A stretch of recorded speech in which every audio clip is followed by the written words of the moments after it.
Pour Some Sugar on Me in the Name of Love. Def Leppard, a name that echoes through the halls of rock and roll history, instantly conjures images of headbanging anthems and electrifying performances. In this video, we're diving into the tragic details, though, that shadowed Def Leppard's trailblazing path. Facts First presents utterly tragic details about Def Leppard. A shocking accident changes everything. Def Leppard's ascent to rock stardom took a dramatic turn on New Year's Eve 1984, when drummer Rick Allen suffered a horrific car accident. The crash, which occurred while he was driving with his girlfriend in Sheffield, England, resulted in the loss of his left arm. Allen's survival and return to drumming, despite this catastrophic injury, became one of the most inspiring stories in rock history. His resilience and dedication led to a customized drum kit and a return to live performances in less than 2 years.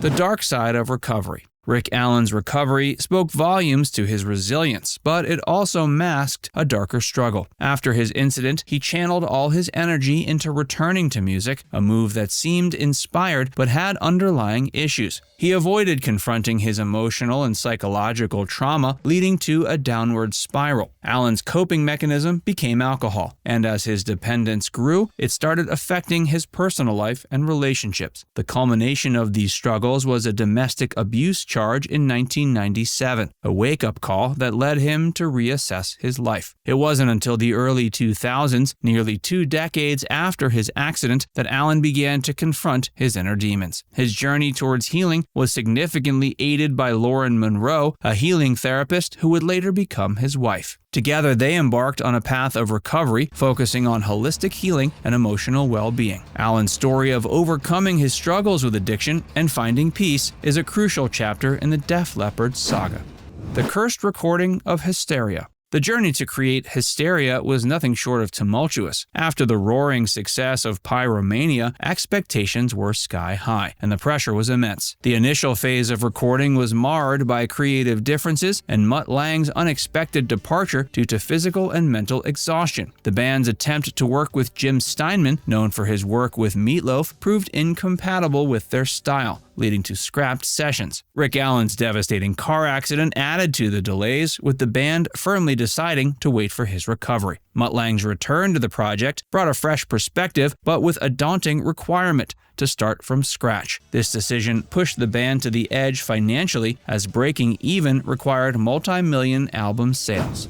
Near collapse. 1987 brought a series of calamities that nearly derailed the Hysteria project. Mutt Lange's car accident left him incapacitated for months. Joe Elliott's contraction of mumps added to the woes, causing significant delays in vocal recording. The pressure to deliver an album as successful as Pyromania was immense, and these setbacks only amplified the stress. But they persevered through challenging recording process, and their efforts bore fruit. Hysteria not only met, but exceeded expectations, selling over 20 million copies worldwide. The struggle with addiction. Addiction cast a long shadow over Def Leppard's journey. Pete Willis, a founding member, was let go during the recording of Pyromania due to his inability to control his alcohol consumption. Phil Collen, who stepped in to replace Willis, along with Steve Clark, quickly earned a reputation for their excessive drinking. Their escapades earned them the moniker the Terror Twins. Steve Clark's battle with alcoholism was particularly harrowing. His dependency escalated to the point where he experienced withdrawal symptoms such as morning shakes. Despite various attempts to get clean, Clark's addiction continued to plague him. Rick Allen's turn to alcohol post-accident added another layer to the band's struggles with substance abuse. But his decision to seek help and join Alcoholics Anonymous marked the beginning of a long road to recovery. The band's individual and collective battles with addiction are a poignant reminder of the challenges faced by those in the limelight and the strength it takes to overcome them. The tragic downfall of Steve Clark. Def Leppard's original guitarist, Steve Clark, was not only a talented musician, but also the creative soul of the band. But he battled severe alcoholism. His addiction worsened in the late 80s, leading to a critical point in 1989 when he was found unconscious after a night of heavy drinking. He sought help in rehab, where he met Janie Dean, a fellow patient. Tragically, their relationship led them back into addiction. In 1991, Clark's struggle ended in a fatal accidental overdose, a heartbreaking loss for the band and its fans. Near breakup. Steve Clark's death in 1991 nearly broke Def Leppard. Phil Collen, deeply affected by the loss of his friend and bandmate, initially left the band. But conversations with lead singer Joe Elliott helped Collen realize that continuing with the band would honor Clark's memory. This event marked a pivotal moment for Def Leppard as they decided to move forward. In 1992, they brought in guitarist Vivian Campbell, continuing their musical journey. Series of Heartbreaks. The personal lives of Def Leppard's members have been as turbulent as their professional ones. Each member of the band has faced the breakdown of marriages, contributing to the band's aura of hard-living rock stars. Joe Elliott, Rick Allen, Phil Collen, and Vivian Campbell have all experienced divorces, reflecting the challenging balance between rock stardom and personal life. Lack of critical acclaim. Despite their commercial success and popularity, Def Leppard has often been overlooked in terms of critical acclaim. Often dismissed as just another hair metal band, the group has struggled for recognition of their musical innovation and impact. This lack of respect extended to their delayed induction into the Rock and Roll Hall of Fame, only occurring finally in 2019.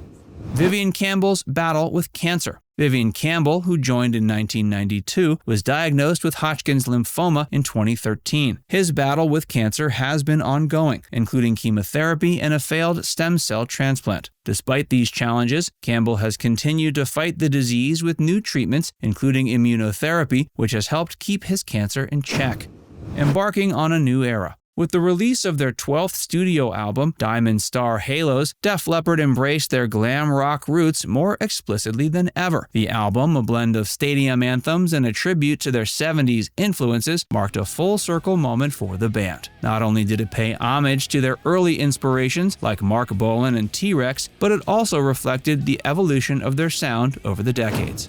Adapting to modern times. During the COVID-19 pandemic, Def Leppard once again showcased their adaptability. With their 2020 tour postponed, they quickly shifted to remote recording for Diamond Star Halos. This new way of working opened up creative possibilities, leading to a more experimental and broadened approach to their songwriting. The pandemic, rather than halting their progress, became an opportunity for artistic growth. As of 2023, they continue to tour and engage with fans. They announced new dates for their World Tour 2023, promising another round of electrifying performances. They're also set to release their first ever official anthology, Definitely the Official Story of Def Leppard.